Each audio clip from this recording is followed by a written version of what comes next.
Imagine this. You're walking down the jetway in old sneakers that have seen better days, a faded gray sweater hanging loose on your shoulders, and a backpack so worn the straps are held together by safety pins. You hand over a perfectly valid first-class boarding pass. The second you step into the cabin, the air changes. Champagne glasses pause mid-sip. Designer sunglasses lower. A man in a $5,000 suit leans into his wife and whispers loud enough for the entire row to hear. Economy must be full today. Laughter ripples like a wave. Phones come out. And then the captain himself, Captain Elliot Crane, pressed uniform, aviator sunglasses tucked into his pocket like he's Tom Cruise, storms out of the cockpit and thunders over the intercom. Get this poor woman off my plane right now. She's contaminating the air in first class. The cabin explodes. People are clapping, filming, live streaming. The head flight attendant, Tanya Red, all sharp cheekbones and venom-red lipstick, grabs your boarding pass, looks you up and down, and rips it clean in half right in front of your face. Your place is the terminal, not the sky, she hisses. Two crew members grab your arms and march you back down the metal stairs while passengers hang out the door shouting, "Better luck next time, sweetheart. And don't forget to write." That woman never said a word. She just tightened the frayed strap of her backpack, walked down those stairs with her head high, and disappeared into the terminal without ever looking back. Because that woman was Lysandra Vale, billionaire chairwoman of Vale Aero Holdings, the silent empire that owns half the private jets and cargo routes you've never even heard of. She had booked that ticket under her assistant's name and dressed like it was 2009 on purpose. She wanted to see who Orion Air really was when they thought nobody important was watching. And boy, did they show her. 24 hours later, Orion Air headquarters looks like a war room. The viral video is at 300 million views and climbing. Boycott Orion is the #1 trend worldwide. The stock has lost nearly half its value overnight. Interim CEO Gavin Holt is screaming himself hoarse in the boardroom, veins popping in his neck. Who the hell was she? Find her, pay her, bury this. Tanya and Elliot are still acting like they're the victims. Sir, she looked homeless. We were protecting the brand experience. A junior analyst tries to speak up. Sir, what if she was the secret evaluator from Vale Holdings? The room laughs until the doors swing open. In walks the same woman. Black Armani suit tailored to perfection. Heels that cost more than most people's rent. Hair pulled back like she's about to sign your death warrant. The badge on her chest glints under the fluorescent lights.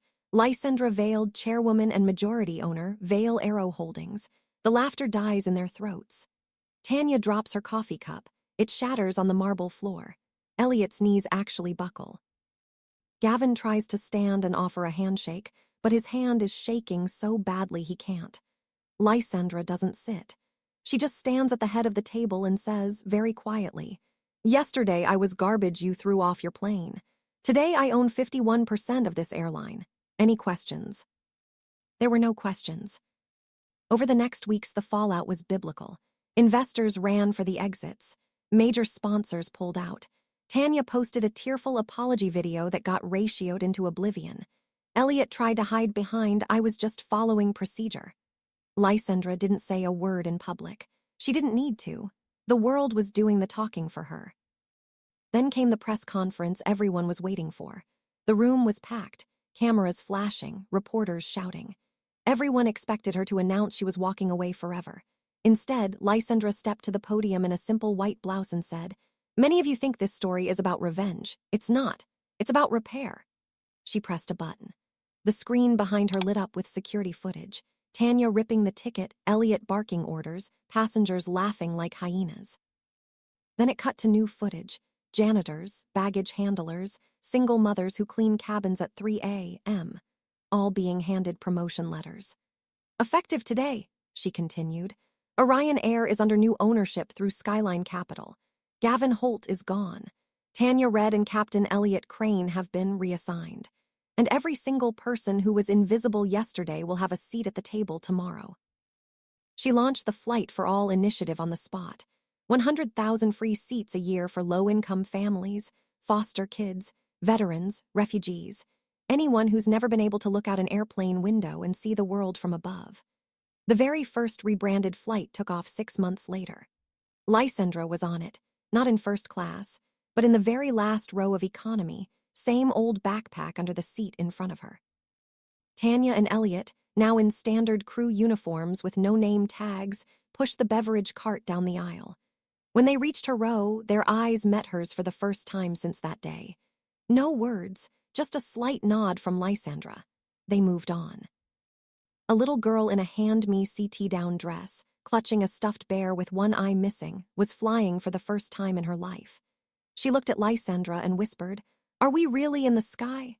Lysandra smiled, the first real smile anyone had seen from her in months, and answered, "Yes, baby. And the sky doesn't care what you're wearing. It only cares that you showed up." When the plane touched down, the entire cabin stood and applauded, not for the pilots, but for the quiet woman in the back row who had turned humiliation into hope. That's the thing they never understood. Lysandra Vale didn't buy the airline for revenge. She bought it because her father was a mechanic who fixed planes with hands cracked from grease. Her mother waited tables until her feet bled. She grew up in a house where the heat got shut off in winter. She remembered what it felt like to be judged by what you wore, what you drove, what you could afford. And she decided nobody else should ever have to feel that on her planes again. So the next time someone looks at your old shoes, your patched bag, your quiet voice, and decides you don't belong, remember Lysandra walking down those stairs with the laughter raining down on her. Remember her walking into that boardroom the next day and silently taking everything they thought they owned. Because the sky doesn't judge. It doesn't care about your bank account, your designer labels, or your loud mouth. It only waits, patiently, endlessly, for the day you decide to rise. This is the Jones life stories. If this fired up your soul, smash that like button until your thumb hurts. Type, "I will rise" in the comments right now. I'm reading every single one. Subscribe and hit the bell because every week we're bringing you more stories of people who were counted out, laughed at, thrown off the plane, and came back to own the entire sky. Share this with someone who needs to hear it today. Your comeback is loading. Don't you dare quit before it lands. See you in the next one. Keep rising.